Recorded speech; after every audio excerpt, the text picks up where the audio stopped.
बुधवार पूर्वाह्न कटक बनखंड तथा जगतसिंहपुर वनांचल एवं ओडिशा सरकार जंगल परिवेश और जलवायु परिवर्तन विभाग पक्षर 75तम जिला स्तरीय वन महोत्सव जगतसिंहपुर जिलापाल अनुपम साह अध्यक्षत पालित हो जाएगी।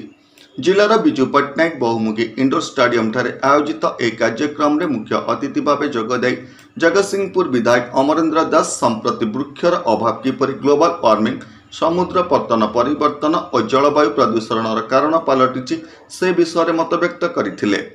व्यक्तिगत उद्यम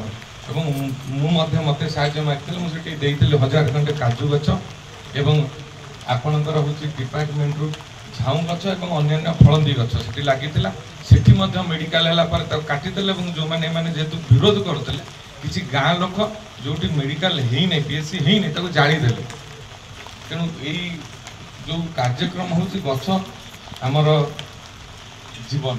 गछ नथिले नेचर बालांस हेनी जो आज मात्राधिक खरा मात्राधिक वर्षा बिजुली घड़घड़ी मारिकी हजार हजार लोक प्रति वर्ष मृत्युवरण कर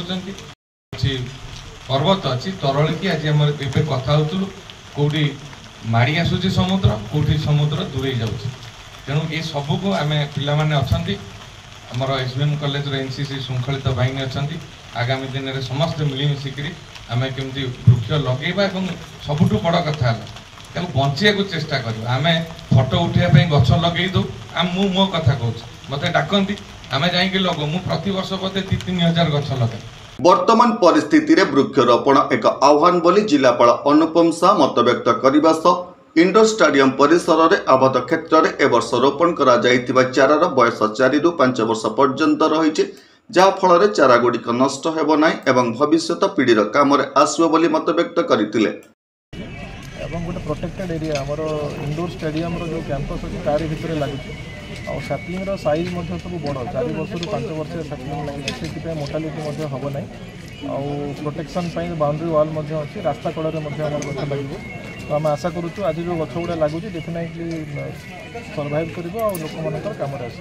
वन महोत्सव अवसर में कटक सहकारी वनखंड संरक्षक अधिकारी अनिल कुमार राय जगतसिंहपुर जिले में चलित वर्ष सहरांचल 5000 गछ एवं जिलार धड़तंगल जंगल में 26,000 वृक्षरोपण कर